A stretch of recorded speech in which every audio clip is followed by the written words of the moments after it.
and huge price boosts. Kick off your season with Sky Bet. That's betting better.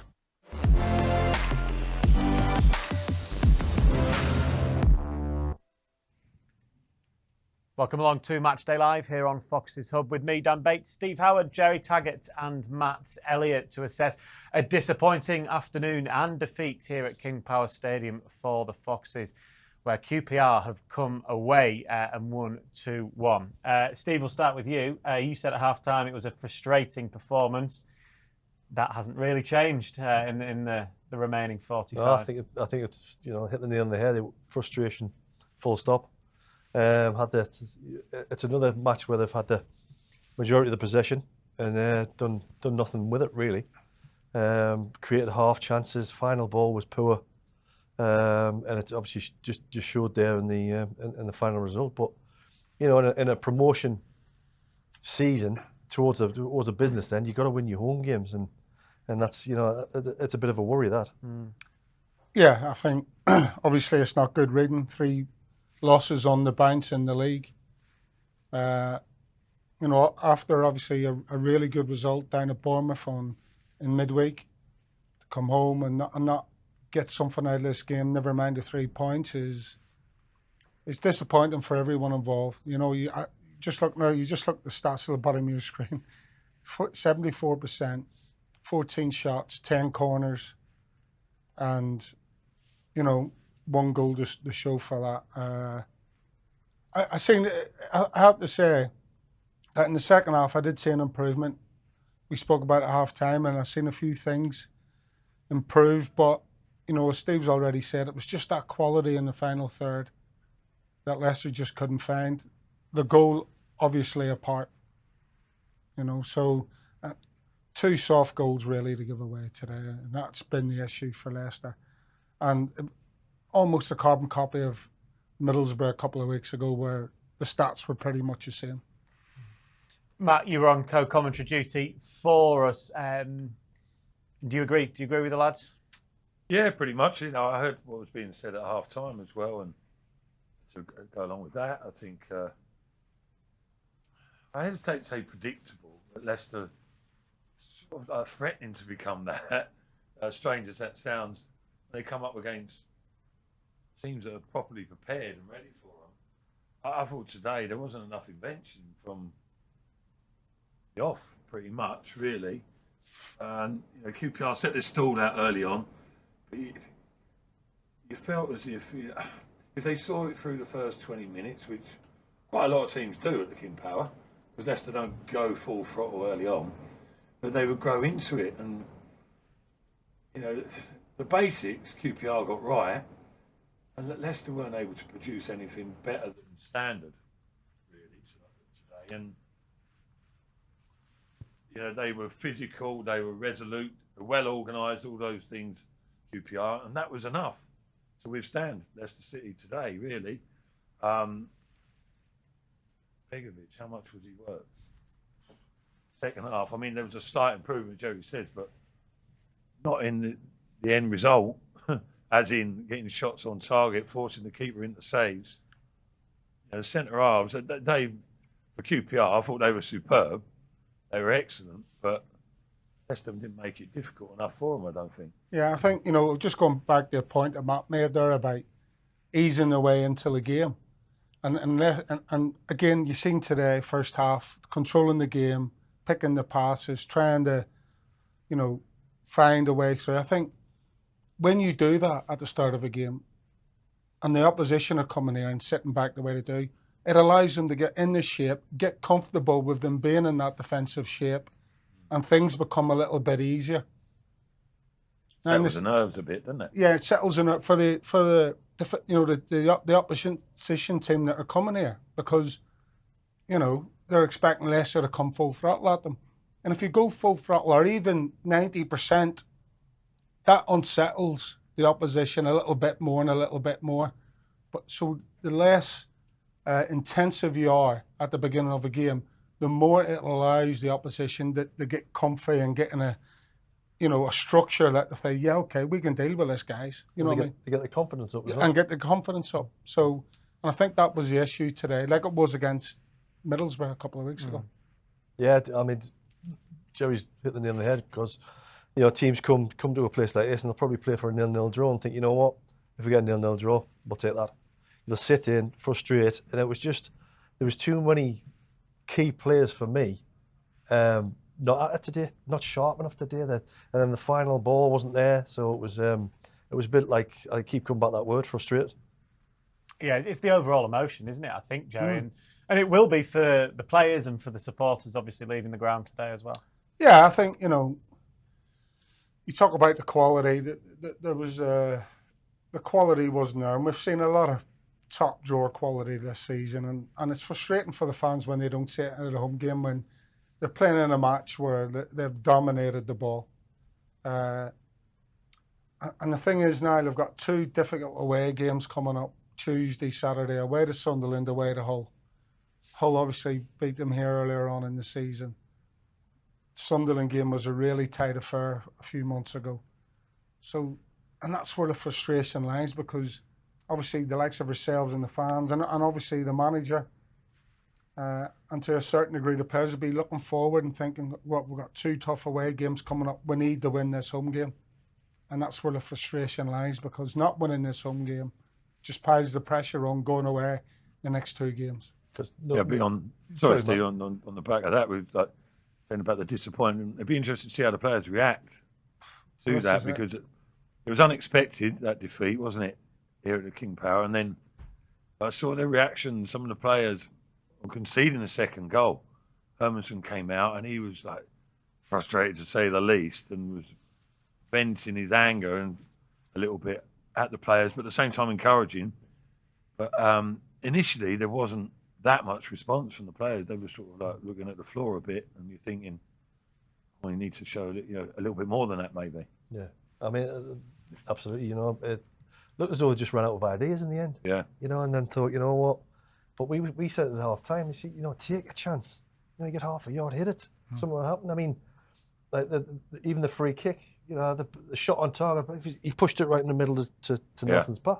You know, test the keeper if he starts doing Something that. happens. Yeah. You know what I mean? You don't know, and that's what you said, Jerry, about taking chances. Just take it, and fair play to Ben Nelson. Quality finish. I mean, really composed finish. All right, he might have slightly miskicked it, but he steadied himself in front of the goal and stroked it into the net. You know, that's a really cool finish. It is hard to sit here and think of any clear-cut chances. I mean, even from Leeds on Friday, there were obvious ones. Yeah. Middlesbrough, there were obvious ones. Today, I just don't feel like there were many of those moments where you're like, how did he not score, for example? I mean, it was apparent at the Leeds game. You know, there was so many chances and you're not hitting targets and all that. And you sort of sit back and, you know, we mentioned this pre-match, where you're quite comfortable if you're getting them chances and you're missing them. At least you're creating chances. But today there wasn't any clear-cut chances, really, was there? No, not really. Be interested to see what Enzo Maresca says about that, about how they approach teams like that. And it, like Leeds, it was a bit more open. Leeds are pushing forward, so that, you know, Leicester can play in a different way. They're pretty useful on the counter. We've seen that numerous times, but we have seen Leicester struggle a few times, haven't we? Over the course of the season, when teams sit back and well organised, and QPR were better than most at that today. And they didn't come up with anything out of the ordinary, really. It was more of the same again and again and again. Wide players getting doubled up on, and they were coming back on themselves, clipped into the box, defenders ball all day long. That proved to be the case, and that's not Leicester's real game anyway, is it? But then, you know, to try and play the little 1-2s on the edge of the box, it's so congested in there. Even if Leicester are playing at their best, it'd be difficult to cut through.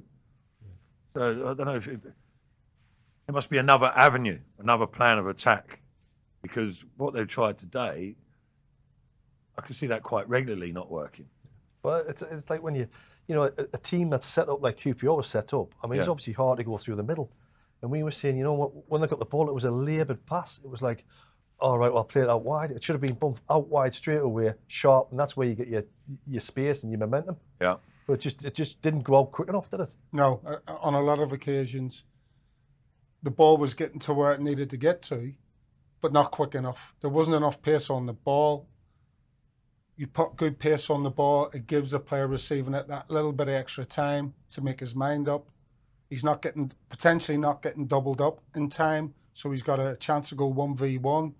We did see a little bit more of that, where the two wide men were taking on the fullbacks a bit more 1v1.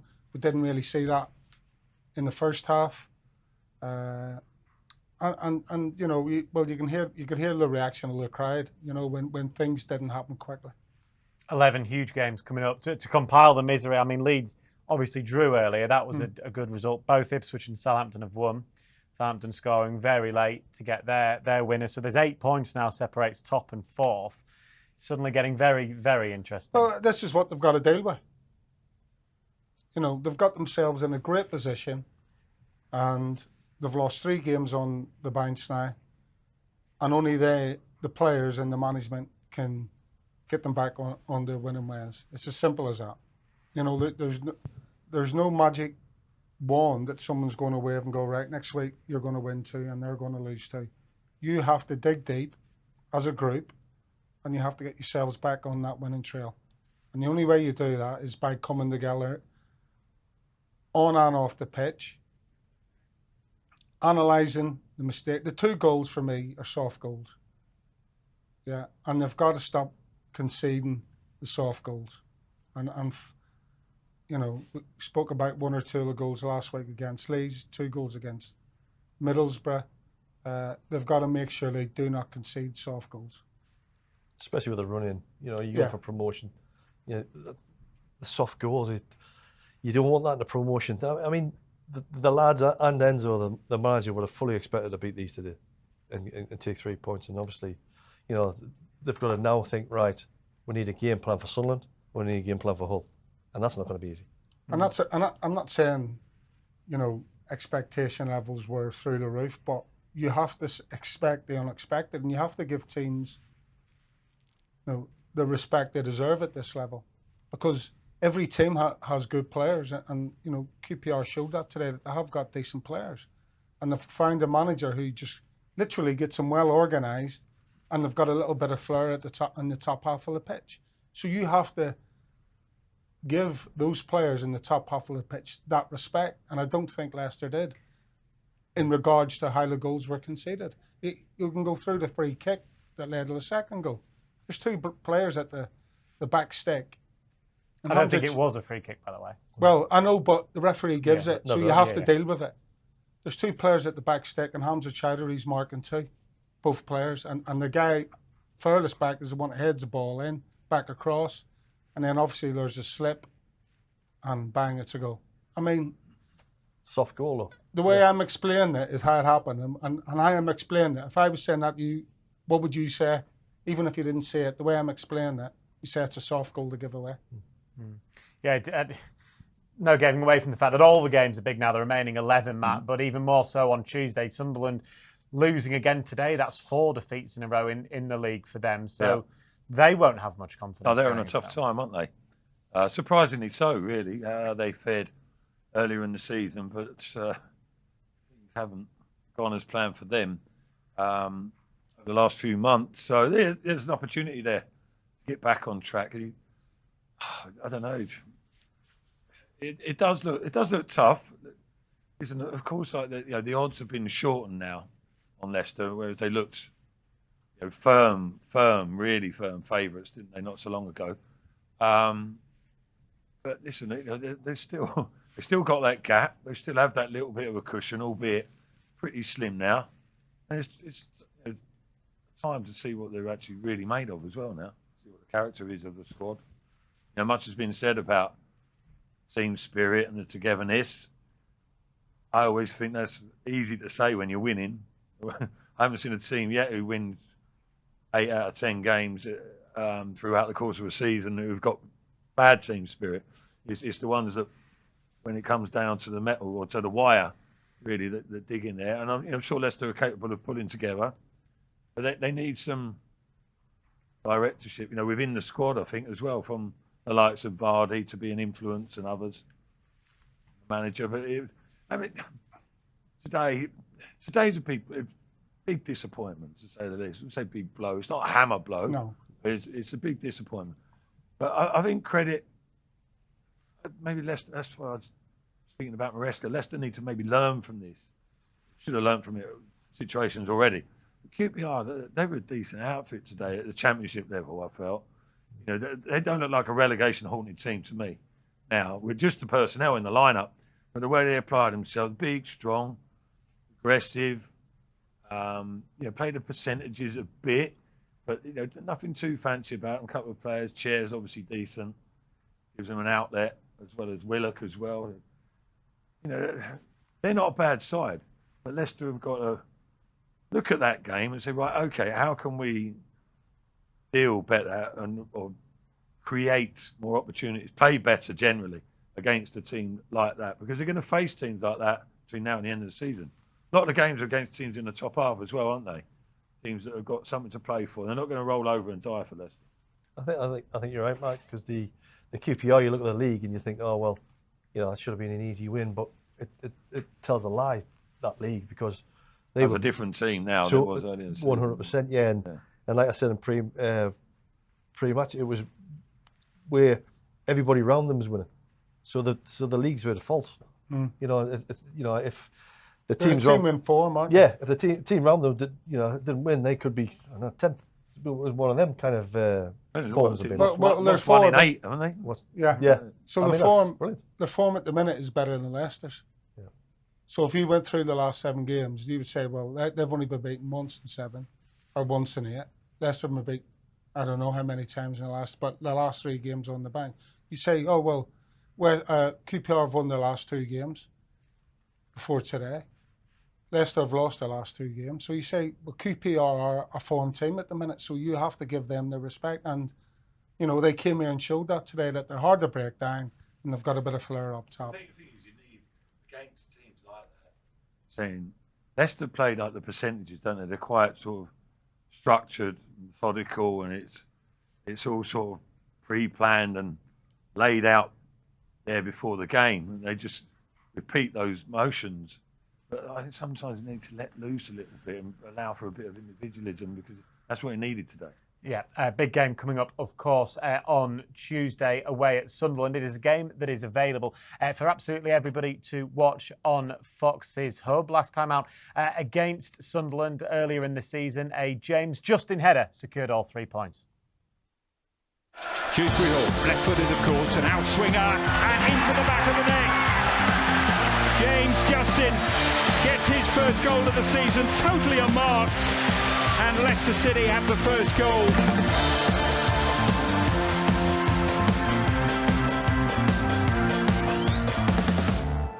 Yes, the game with Sunderland on Tuesday, available for absolutely everybody. There is a live UK stream. It costs just £10. Leicester will be really looking to get back to winning ways. If you scan that QR code in the bottom right-hand portion of the screen there, it'll take you exactly where you need to go to pre-order that game. It's not the only piece of content, of course, that we've got coming your way in terms of live programming over the coming week or so. We start by assessing this defeat to QPR on extra time on Monday evening. That's from 6 o'clock. Then it's on to that huge game at the Stadium of Light. It's a 7:45 kickoff. Live UK stream, as we've just said, available. So join us from 6:45 for all the build-up. We then go into the next, another away game, away at Hull. That's a week today. A 3 o'clock kickoff will be live from 2. And finally, available for you tomorrow, Matt Elliott and Jerry Taggart in conversation with Muzzy Izzet on the latest episode of Leicester's The Place. That will be available wherever you get your podcasts. You can also watch it on Fox's Hub and on YouTube. A big thank you today, though, to Matt Elliott, to Ricardo Pereira for coming on the show, to Jerry Taggart and to Steve Howard for popping along on what's overall been a disappointing afternoon for the Foxes. Have a great week, everybody. Goodbye.